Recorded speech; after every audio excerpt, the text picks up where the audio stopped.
guys, up ahead to the right-hand side, we have one of the worldwide icons and film superstar, Charlie Chaplin, right here to the right.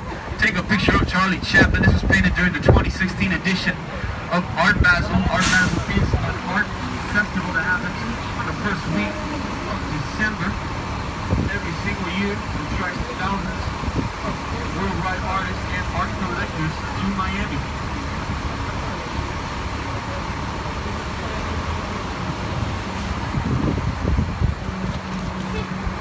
Guys, right in front of us we have the famous Delano Hotel, named after Franklin Delano Roosevelt, the 32nd President of the United States of America.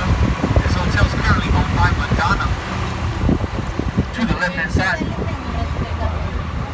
Guys, we just made a right on Collins Avenue. Collins Avenue was named after John Collins, one of the founders of Miami Beach, who in 1891 bought 5 miles of land. He planted avocados, mangoes, tomatoes, and potatoes. In 1912, John Collins started to build a bridge from Miami Beach to Miami, but with half a mile incomplete, he ran out of money.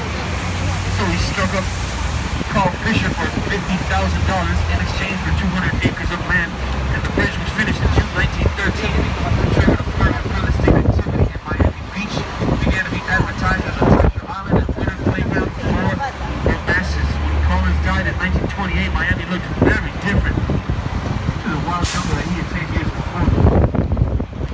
Guys, on the right-hand side, we have currently the Short Park Hotel. To the left, the Royal Palm, the Lowe's. To the right, the Tropic. All these funny-looking hotels are actually a style of architecture called Art Deco. Art Deco became popular in the 1920s in Paris, France. Characteristics of Art Deco are gabled entrances, round windows, streamlines, pastel colors, and the rule of three. 3 colors, 3 floors, 3 windows, and eyebrows, which is a decoration above the window to keep cool during the summer or the rain. Remember, these hotels were built before air conditioning existed. The reason there are so many Art Deco hotels in Miami Beach is because in 1926, a hurricane destroyed most of Miami, causing $190 billion in damages. All the new hotels were built in the popular style of the day, Art Deco, which represents luxury, glamour, and exuberance. Over 750 buildings in the Art Deco style remain on South Beach today, and they are protected by the city.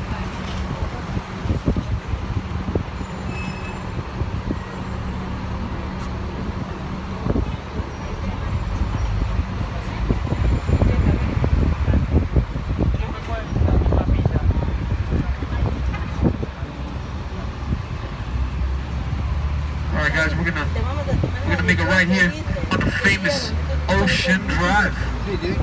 Take the cameras out. We never know when we might see a celebrity walking around, having lunch or dinner on Ocean Drive.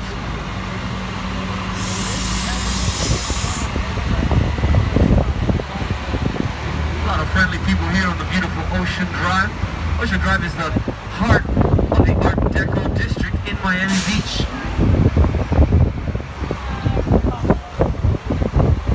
Guys, to the right we have the Betsy Ross Hotel. Betsy Ross, named after the hotel's named after Betsy Ross, the lady who created the first American flag in June 1776 with 13 stars and stripes. They wanted to call the hotel the White House, but the American government did not allow them to do that.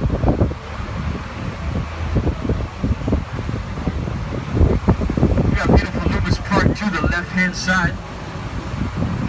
If you guys make a right here on 13 and you go up 1.5 blocks, you're going to find the Miami Beach Post Office, created in 1937.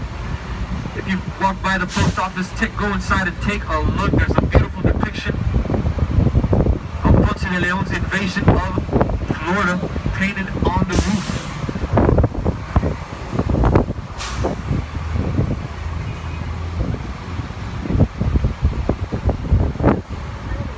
Guys, right here to the right, being currently renovated, is the Cardozo Hotel.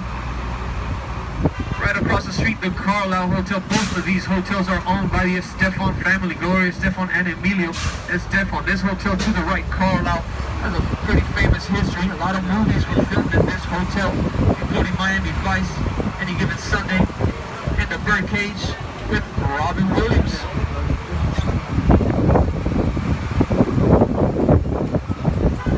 That's the tallest hotel in Ocean Drive.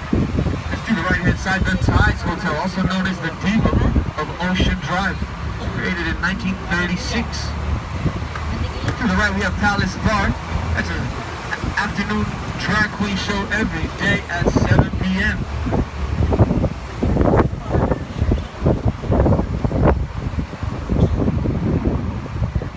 Guys, to the right-hand side, coming up in the palm trees and the pine trees is Casa Calzarini, also known as the Versace Mansion. The Versace Mansion, built in the architectural style of Mediterranean Revival. This estate was purchased by Gianni Versace in 1992 for $2.9 million. Now on those very same steps in front of the Versace Mansion on July 15, 1997, Gianni Versace was tragically killed by serial killer Andrew Cunanan after going for a morning walk to buy coffee and a magazine. There's a rumor that within the walls there's a time capsule hidden during the construction.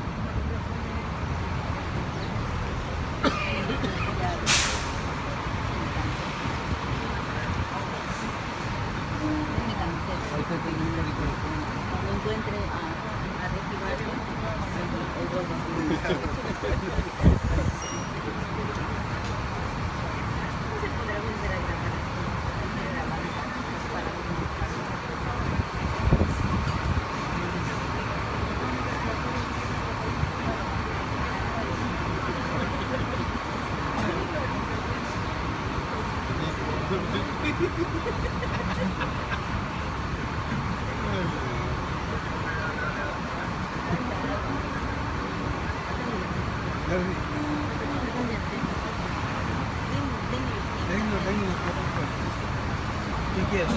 Plato fuerte. ¿Tú tienes huevo?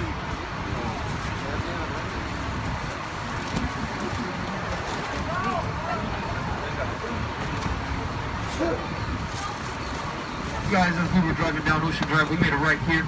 We're going to go down Collins Avenue, but the park that you were seeing to your left-hand side was Loomis Park. Loomis Park is a beautiful 74-acre park sold to the city of Miami in 1915 with the promise that the city would not build any houses or apartments on Loomis Park. The city kept their promise, and by the 1980s it was redesigned to make it look like the beachfront walk in Copacabana Beach in Rio de Janeiro, Brazil. Guys, always, when you're up here on the second floor, always remain seated. You don't want nobody to get scratched up. You don't want... I mean, how are you going to explain to your wife you got scratch marks on your neck in Miami